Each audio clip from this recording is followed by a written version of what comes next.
Sekarang kita sudah terhubung dengan Mas Wawan di Ungaran. Selamat malam Mas Wawan, apa kabar? Selamat malam Mas, kabar baik-baik aja, mumpung masih lebaran, minal aidin wal faizin Mas. Oke, langsung adem hatinya Budi gitu ya. Iya. Oke, Mas, boleh dimulai ceritanya Mas? Oke Mas, ini awal cerita itu di rumah saya sendiri. Dulu pembangunan rumah sini itu janggal Mas, dalam artian janggal tuh gini, ada aja gangguan dari intern, dari ekstern juga ada. Nah itu langsung ke inti ceritanya. Dulu tukang saya almarhum, kalau namanya disebut gak apa-apa Mas, untuk tukang saya almarhum ini. Boleh, gak apa-apa. Nah, almarhum Mbah Sajat itu tukang yang buat rumah sini. Itu waktu pembuatan pondasi, itu kan rumah saya kan tanah itu kan modalnya miring gitu loh Mas. Kalau dibuat langsung diuruk itu kan banyak biaya. Singkat cerita langsung itu kita buat dak. Cuman posisi miring, di situ kan banyak pohon Mas. Yang pojok sebelah kiri itu randu alas, yang satunya itu pohon nangka. Nah, waktu dangkal itu istilahnya buang pohon nangka itu, almarhum itu nemuin keris Mas. Cuma posisi keris itu terbalut sama kain kafan. Nah, almarhum, cuma yang bikin janggal gini Mas, kain kafan itu sama sekali nggak kotor, padahal itu di bawah akar dari pohon nangka tersebut. Nah udah dikasih ke saya, ya saya namanya yang ngasih orang tua, dalam arti dia juga tukang ya, saya oh iya Mbah terima kasih, cuma gitu aja. Lanjut cerita, nggak ada yang istilahnya janggal.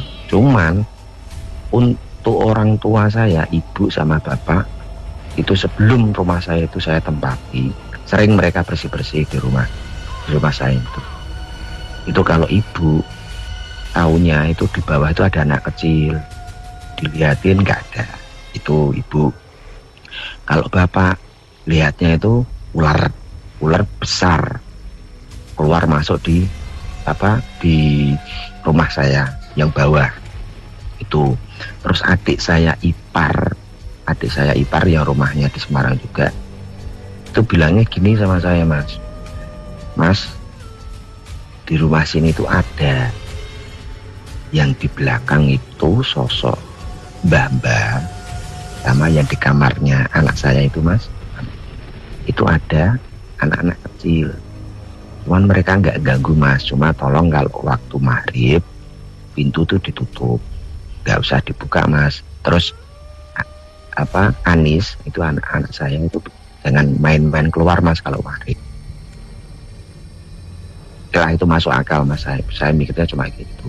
Terus pernah anak saya itu saya tinggal sendirian, saya kalau nggak salah itu maghriban pulang, itu katanya bilang gini, tadi di Adis itu main kesini Bapak, padahal itu yang namanya di Adis itu sebelah rumah saya, itu nggak pernah main kalau ke rumah saya, itu nggak pernah sama sekali.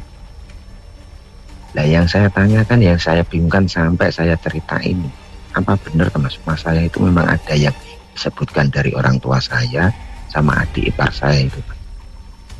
Sampai saya cerita ini di mana, di rumah yang atas, kan rumah saya atas sama bawah, ini saya di atas ini. Sampai sekarang saya cerita ini itu belum pernah tahu yang diceritakan orang rumah sama orang tua saya itu masalah ceritanya itu. Kalau yang di belakang katanya orang tua, kalau di kamar anak saya itu anak-anak kecil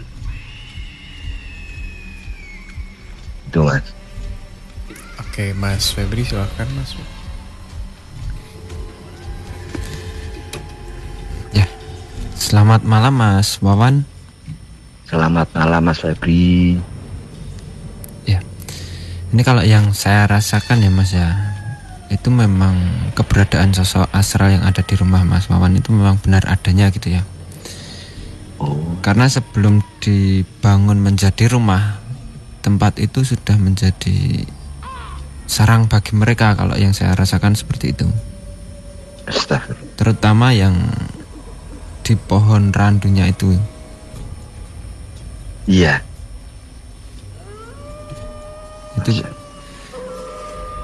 kayak apa ya, seperti dijadikan rumah bagi mereka gitu Mas. Tapi ganggu nggak Mas Febri kalau untuk keluarga saya lah istilahnya? Kalau menurut saya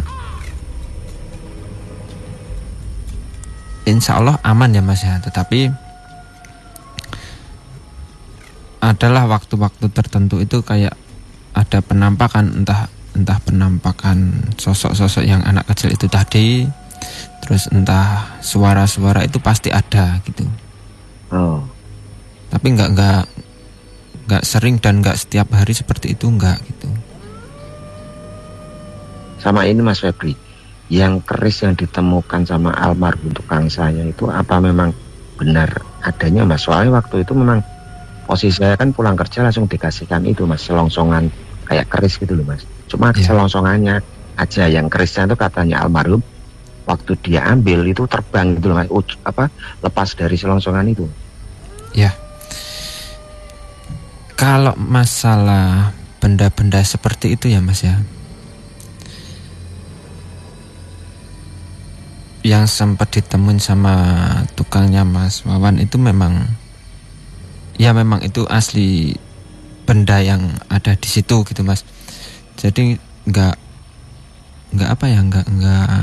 istilahnya nggak ngapusin, nggak mengada-ada gitu, enggak gitu.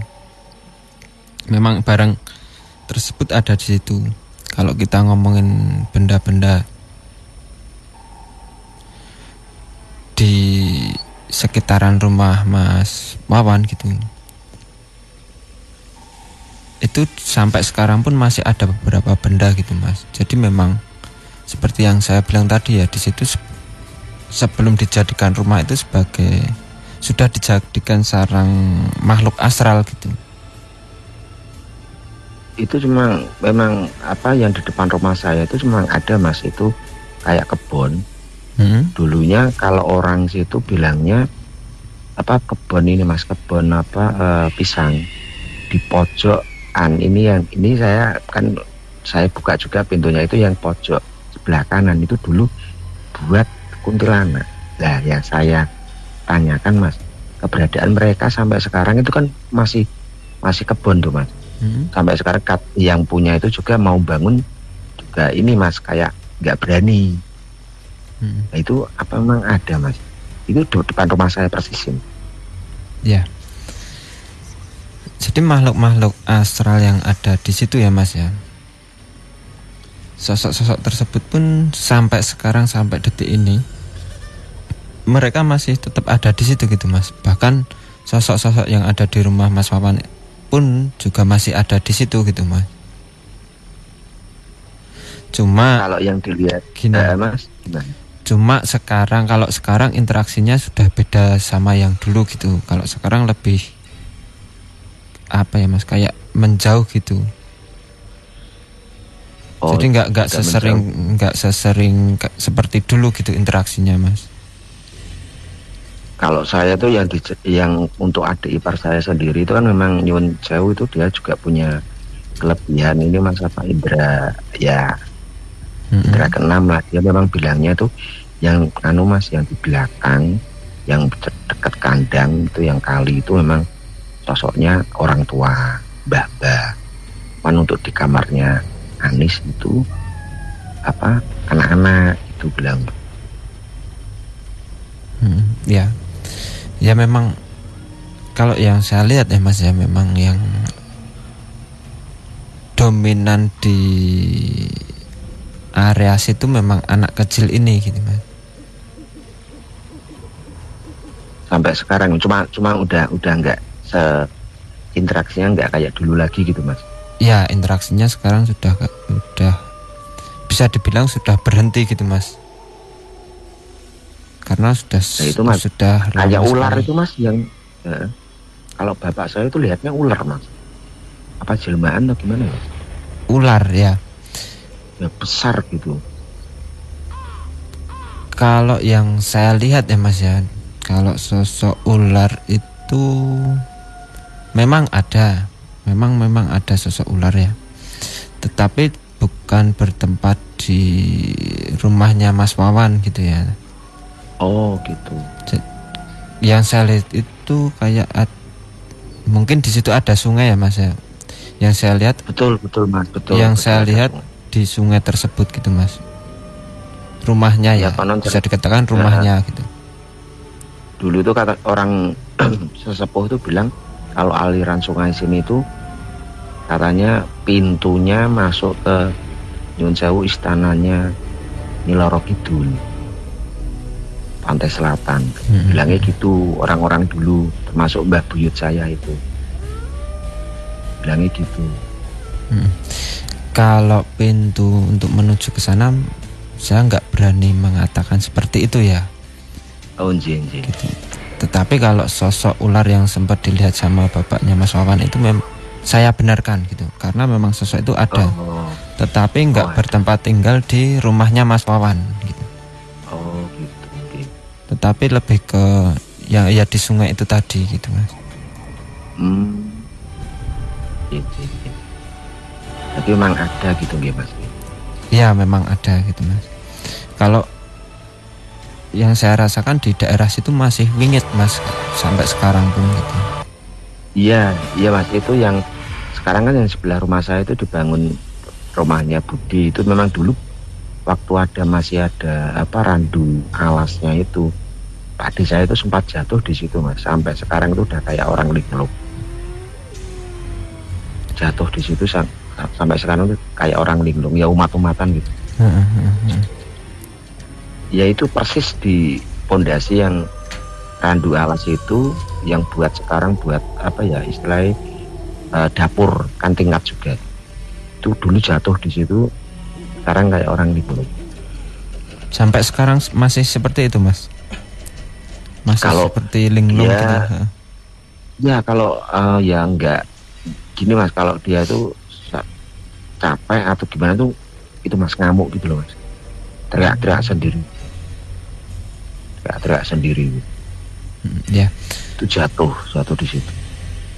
Kalau kita sangkut pautkan dengan hal gaib gitu ya mas ya. Ini kita juga membicarakan hal-hal gaib gitu ya. Kalau kita sangkut pautkan dengan hal-hal gaib, jadi Pak D-nya Mas Wawan ini kayak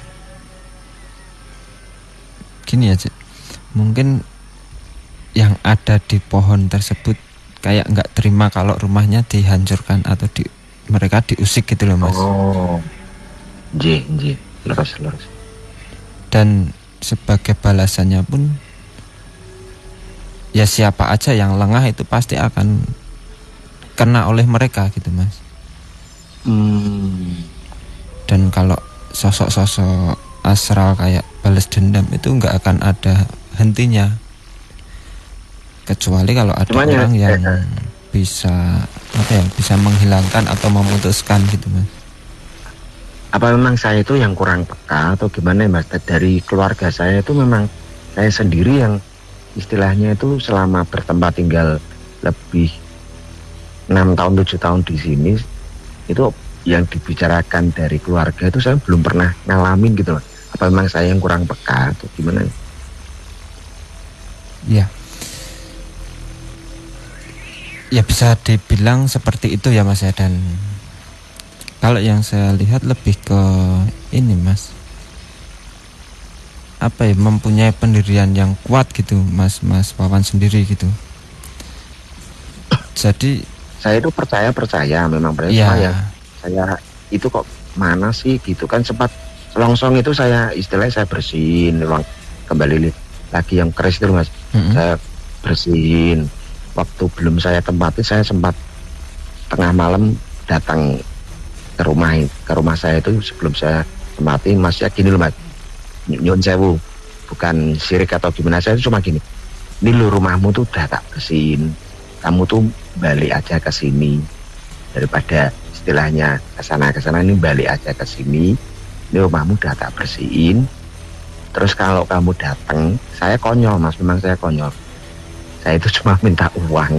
Itu sampai waktu sampai hampir 2 bulan saya pegang terus itu. Kalau malam Jumat itu pasti saya turun ke bawah, masih ada penerangan cuma di teras, itu masuk lama ya setengah jam, pokoknya nggak nongol gitu loh.